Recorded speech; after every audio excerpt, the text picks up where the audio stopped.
E aí galera, aqui é KMG Animes e voltamos mais uma vez com uma primeira impressão, trazendo um novo anime aqui pra gente comentar, que por sinal chamou muito a minha atenção porque parece que nosso protagonista será um vilão. Mas ao mesmo tempo ele é um herói, vai depender das perspectivas, né, de que lado você está e como a história vai conduzir. O anime da vez é The Kingdom of Ruins, eu acho que é assim que se chama, que seria algo relacionado à ruína dos reinos, ou os reinos arruinados ou alguma coisa assim. E aí a gente vê a história de dois personagens, pelo menos no início é dois personagens específicos, depois muda um pouco a configuração. A gente tem Adonis, que é um garotinho que é humano, porém é dotado de possibilidade de usar magia, coisas essas que não deveriam existir nesse mundo. E também a gente tem a Chloe, que seria uma bruxa em si. No universo dessa história a gente tem ali toda uma lore que talvez possa ser falsa mais pra frente, a gente vê alguma coisa. Mas lore é essa que mostra que um deus específico criou a humanidade junto ali com outros seres que não seriam meio humanos, seriam algo diferente, que também são chamados de bruxos, mas são magos ali que têm capacidade de usar poderes, criar coisas, fazer alquimia ou qualquer coisa do tipo, magia até as horas. Só que esses que têm magia estão separados dos humanos, inclusive esses que foram criados, eles foram criados justamente para ajudar os humanos a ser melhor, ter uma vida guiada e sempre evoluir.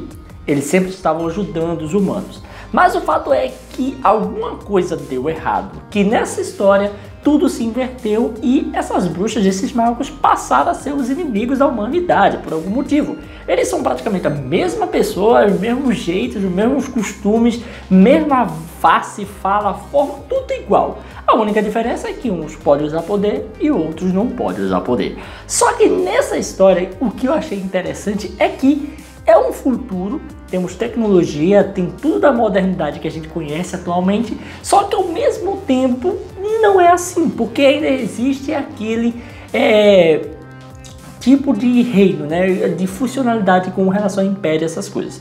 Tem reinos, tem imperadores, tem reis, tem rainhas, tem tudo isso, toda essa casta em si, todas essas classes em si medievais, mas ao mesmo tempo estamos vivendo num mundo moderno, onde tem rifles, armas, tecnologia, satélite, smartphone, coisa pra caramba. Então isso já me deixou bem interessado com relação a tudo que ia acontecer dentro da história. Mas aí a gente sabe que as tal bruxas são mortas, todo mundo bota pra quebrar, mata todo mundo e a gente vê isso acontecendo, né? Pessoas sendo destruídas.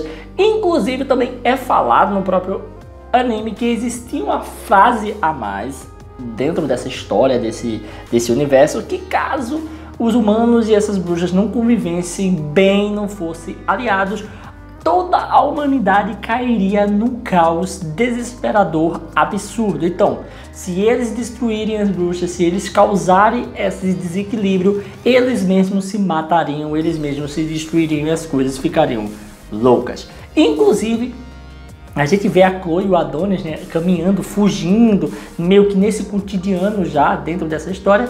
E no final das contas, eles são encontrados ali por alguns fuzileiros que tentam atacar. A Chloe consegue impedir, mas no final das contas eles mandam um sinal lá em um satélite, cria um tipo de energia, mas é algo meio que científico, e com isso a gente vê que sim, é enviado eles para outra localidade que seria o reino, né, de Rédia, um império lá insano pra caramba, e eles chegam exatamente na hora perfeita que o cara escolheu para dar o anúncio sobre a humanidade ser a raça superior. Lembra muito o Bigodudo, né, que a gente tinha lá da Alemanha, é mesmo uma parada assim.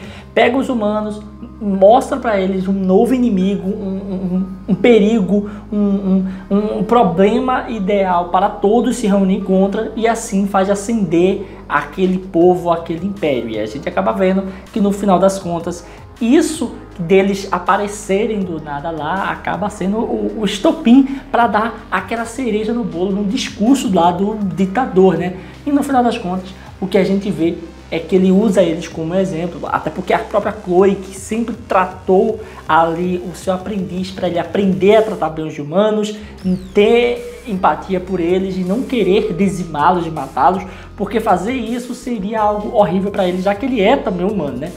E aí, o que temos é que ela resolve matar todo mundo. De última, tipo, agora eu vou exterminar todo mundo. Não dá pra deixar o Adonis com eles aqui vivendo. Mas dá tudo errado porque ela é anulada, sua magia. Se descobre que existe um poder em si, algo ali que anula tudo e tem a ver com ciência e tecnologia, que faz com que as bruxas não possam atuar com seus poderes, e aí elas viram praticamente humanos normais. E é nesse momento que dá tudo errado, o protagonista não consegue salvar a Chloe se ferra, inclusive ela tem suas roupas rasgadas lá e fica fazendo todo um festival entre o povo que tá gostando daquilo ali, né, que já tem o seu olho cego, já tá cego para aquela situação e para eles tudo aquilo ali é normal. E nesse momento vemos ali ela sendo fuzilada para poder manter o protagonista vivo. Não entendi muito bem o que acontece aqui, a gente tem uma escolha do autor bem arriscada, né? Criar todo um panorama onde ela provavelmente iria se casar com esse cara, porque tinha toda aquela história com a Dona e os dois juntos, vivendo juntos, daqui a pouco um amor rolando entre os dois. E ele acabou matando a personagem em si, que dá um start muito bom na obra pra você ficar olhando, mano, eu quero ver a vingança desse cara.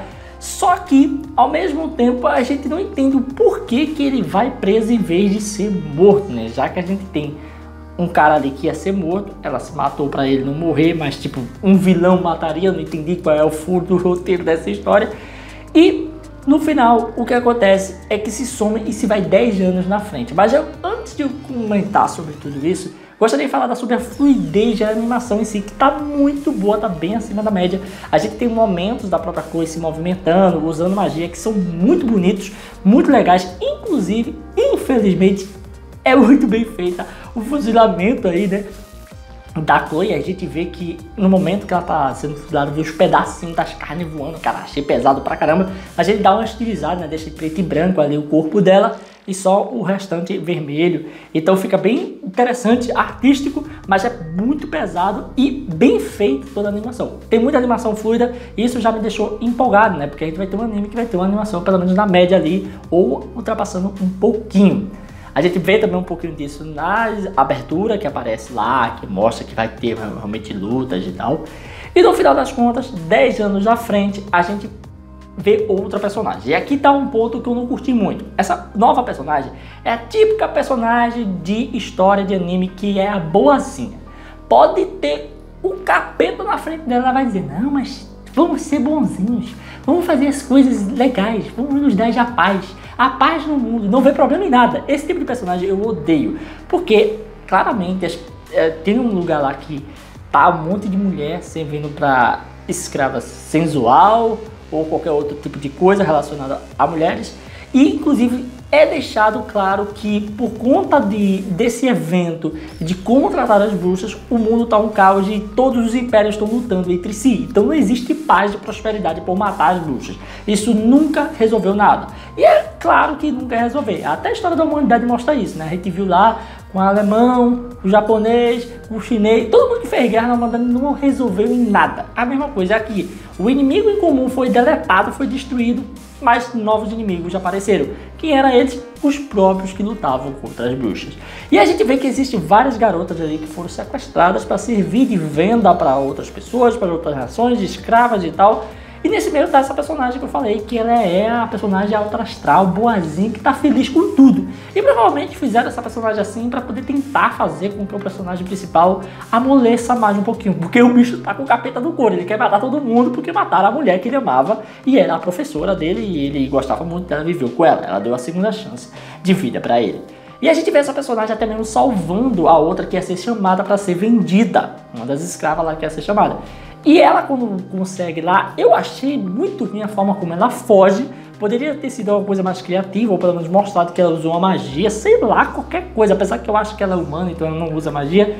O fato é que a gente vê que essa personagem em si, ela está numa situação lá onde o gaysão lá que comanda tudo, ele literalmente ia vender ela, e aí ela rouba o smartphone dela e começa a pedir para que aquele smartphone liberasse tudo e salvasse todas as meninas que estavam presas, né, liberando todo mundo e todo mundo fugia ali, que são as mercadorias do cara, o cara não poderia matar, podemos dizer assim. Só que ela não consegue, até que em certo momento ela vai tentando imitar a voz do cara para poder acessar e ser liberada a ação que ela quer fazer. E do nada ela acerta, até mesmo ela fica achando, se espanta, né? Diz assim, oxe, eu consegui algo que não dava pra conseguir. Então eu achei meio do nada, sabe? Como se fosse um momento Deus Ex. É um momento Deus Ex onde alguma coisa vai acontecer pra dar tudo certo. E foi o que aconteceu com essa personagem. A entrada dela não gostei da personagem e também não gostei como foi que rolou para salvar todo mundo, pelo menos tentar fazer isso, e também libertar o protagonista, que é mostrado que ela tá preso, né, naquela dama de ferro, que eu acho bem da hora esse visual dessa máquina de tortura, e ali dentro ele estava trancafiado e protegido. Os caras tentam até parar de liberar ele ali, mas ele já tinha se liberado. Então quando ele sair dali, ele vai tocar um terror, vai destruir tudo, pelo que dá a entender. Só que não tem aquela parada de anulação, né, de prender, de não ter como usar magia. Eu não sei como é que vai se render tudo isso. O fato é que ele estava preso, ela salva ele, e quando ele aparece no final mostrando que ele tá vivo e ele vai tocar o terror, me empolgou muito. Gostei do anime, gostei do episódio, começou muito bem, parece que vai ser uma obra muito boa do decorrer dessa temporada, tô empolgadaço, mas ainda assim tô meio reticente com, no caso, essa personagem feminina que é bobinha demais e eu não gosto de personagem assim, que tem sorte em tudo, e isso estragou um pouquinho minha experiência. Mas de resto, gostei muito e tô muito curioso para ver o que vai acontecer. Vamos ficando por aqui, espero que vocês tenham gostado desse vídeo. Se você curtiu, dá aquele like, comenta, não deixe de se inscrever e ativar o sininho para estar recebendo notificações de vídeo que eu postar aqui todo dia. Tranquilo? Valeu, falou, fui!